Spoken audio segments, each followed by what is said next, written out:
Hi friend, आपके अपने YouTube channel मैसल पे आपका स्वागत है। मैं हूं सोनू कुमार गुप्ता और आप लोग के बीच ये अर्थमेटिक प्रोग्रेशन का यानी समानांतर श्रेणी का एक ऐसा पार्ट लेकर आया हूं जो कि बहुत ही बेहतरीन होगा। और ये जो है हमारा क्लास 10th क्लास का है यानी मैट्रिक का है। तो चलिए इस चैप्टर को हम लोग आज शुरू करेंगे। समानांतर श्रेणी जिसका इंग्लिश होता है arithmetic progression, ARITHMETIC arithmetic progression, PROGRESSION arithmetic progression, जिसका हिंदी होता है समानांतर श्रेणी। चलिए इसी चैप्टर को हम लोग शुरू करेंगे आज और देखेंगे इसके बारे में। सबसे पहले आज जानेंगे बेसिक जानकारी। तो समानांतर श्रेणी जिसका इंग्लिश क्या होता है जी, अर्थमेटिक प्रोग्रेशन होता है। इसको शॉर्ट नेम में हम लोग AP भी कहते हैं। इसके शॉर्ट नेम को AP द्वारा भी सूचित किया जाता है। AP यानी अर्थमेटिक प्रोग्रेशन।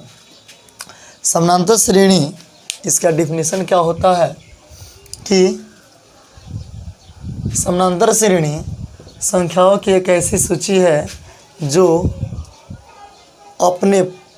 अपने प्रत्येक पद के अतिरिक्त अपने में एक निश्चित संख्या को जोड़ती है, उसे ही समानांतर श्रेणी कहते हैं।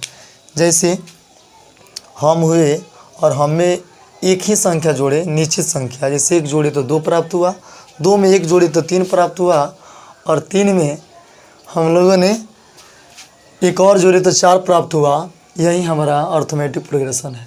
चलिए जैसे इसमें हमारा कंडीशन जो होता है एक C आता है, यानी AP जो हुआ AP A का मतलब हुआ arithmetic progression, ARITHMETIC arithmetic, P से प्रोग्रेशन, PROGRESSION अर्थमेटिक प्रोग्रेशन। और इसी में और भी कंडीशन आता है जैसे CD, बहुत जगह बुकों में लिखा रहता है CD, और बहुत जगह जो है D भी लिखा रहता है। C का मतलब हुआ हमारा कॉमन, और D का मतलब हुआ different.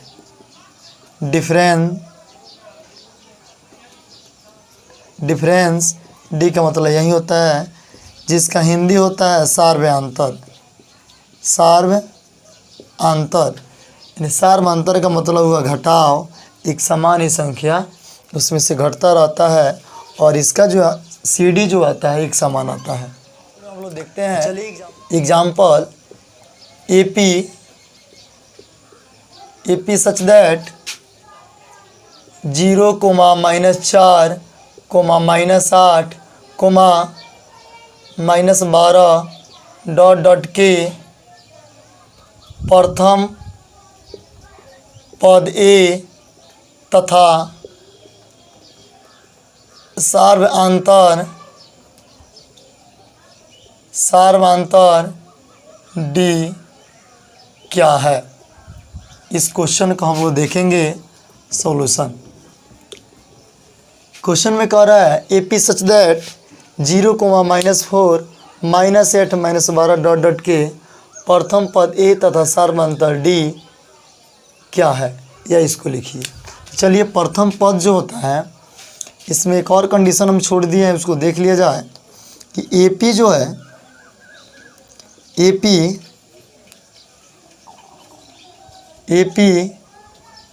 Such that A1, A2, A3, A4 ... AN, यानी कह सकते हैं ये प्रथम पद हुआ, ये दूसरा पद, ये तीसरा पद, ये चौथा पद, पांचवा पद, ऐसे ... करते करते इन्फिनिटिव तक जाता है, यानी ये nवा पद। तो ये जो हुआ हमारा ये प्रथम पद हुआ, ये प्रथम पद A लिखे या A1 लिखे, यानी 0। यही हमारा क्या हुआ, आंसर हुआ। CD निकालने के लिए हमेशा इसको भी देख लेते हैं बैक में, CD कैसे निकलता है या D कैसे निकलता है। तो हमेशा अगला पद में से ही पहला पद घटता है, यानी A2 - A1 या A3 माइनस A2 या A4 माइनस A3 या A5 माइनस A4 होता है। तो ऐसा ही A2 माइनस A1 हो जाएगा। A2 कितना है जी, -4 है, तो -4 माइनस A1 0 यानी -4 हुआ। यही हमारा क्या हुआ जी, यही हमारा क्या हुआ, आंसर हुआ। यदि कहे इसी क्वेश्चन को, चलिए इसी क्वेश्चन को हम नेक्स्ट वीडियो से बनाते हैं। इसी क्वेश्चन को हम लोग फिर नेक्स्ट जरिए से देखते हैं कि क्या होता है। यदि कह दे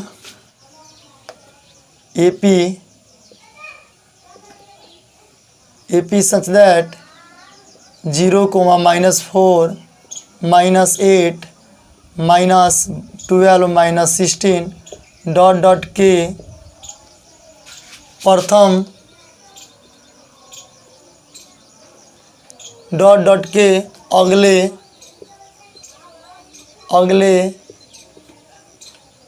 4 पद 3 पद और लिखें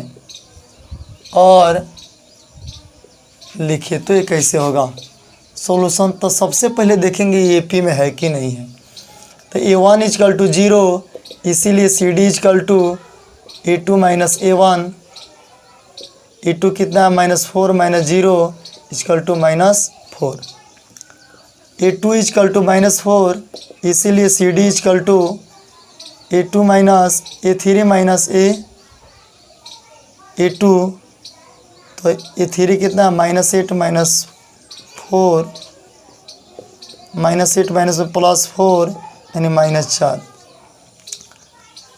A3 = -8, इसीलिए CD = -12 -8 यानी -4। अगेन फिर यदि देखते हैं A4 = 1 2 3 4 5, A5 = हमारा 12 दिया है माइनस, इसीलिए CD = A5 माइनस A4 यानी -16 -8 सॉरी 12, तो -16 +12 यानी -4 हुआ। एक नज़र दौड़ाते हैं तो देखते हैं सबका CD जो हुआ यानी D जो हुआ सबका एक मान हुआ, यानी हम कह सकते हैं यह AP में है। जब AP में है तो इसके अगले 3 और पद कैसे निकलेगा, यानी A1 A2 A3 A4 A5 A6, यानी अगले 3 और पद ये कैसे निकलेगा। तो 1 2 3 4 5 6, ये 6 निकालने के लिए +5D होता है। तो A का मान जो हुआ 0 हुआ, +5 × D का मान ऑलरेडी -4 आया है, यानी 5 चौका 20 यानी -20 हुआ आंसर। ये 7 जब निकालेंगे तो A + 6D हुआ, A 0 है, +6 × -4 यानी -24 हुआ। एंड ये 8 जब निकालेंगे तो A + 7D हुआ, ये स्ट्रक्चर हुआ, यानी A 0 + 7 × -4 यानी -28 हुआ। यही जो 3 पद हुए हमारा, यही हमारा निकला। यदि AP में रहे सबका CD एक समान आए या D एक समान आए तो उसके 3 और पद आसानी से निकाला जा सकता है।